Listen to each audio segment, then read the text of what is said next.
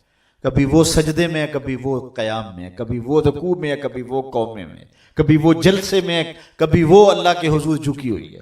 تو جب دونوں نماز پڑھ رہے ہوتے ہیں، حدیث میں آتا ہے دونوں کو دیکھ کے رب مسکرا رہا ہوتا ہے. اپنی شان کے مطابق اللہ مسکرا رہا ہوتا ہے کہ میرا بندہ اور میری دہلیز کی باندی کس طرح میرے حضور سجدہ ریز ہے.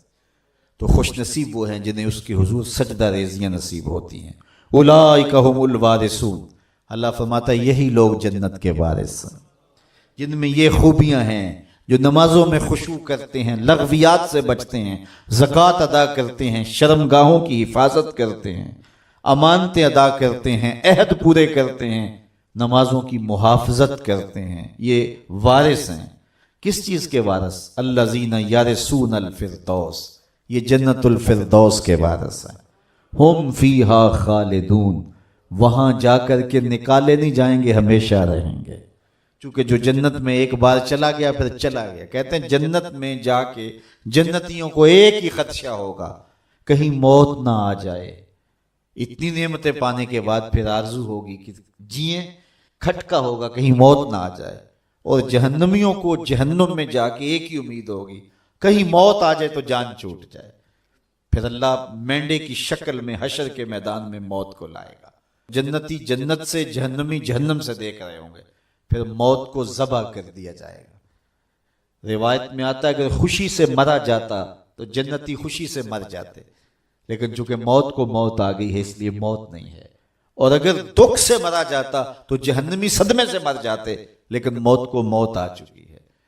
تو جنت میں جائیں گے پھر رہیں گے بھی ہمیشہ.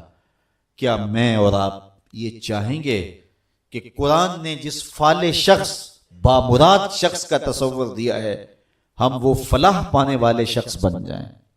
یقیناً یہ میری بھی آرزو ہوگی اور یہ آپ سب کی آرزو ہوگی. تو آئیے سورہ مومنون 18ویں پارے کی پہلی 11 آیات کو ضرور پڑھیے، روز پڑھیے. یہ ہوم ورک کے طور پہ 2-3 مرتبہ روزانہ اس کو ضرور پڑھیے گا. اور جو میں نے آپ کے سامنے اس کی مختصر توضیح اور تشریح رکھی ہے، اس کو ذہن نشین کرنے کی کوشش کیجیے گا. یہ آیات آپ کو خود ہی نور دیں گی، روشنیاں دیں گی.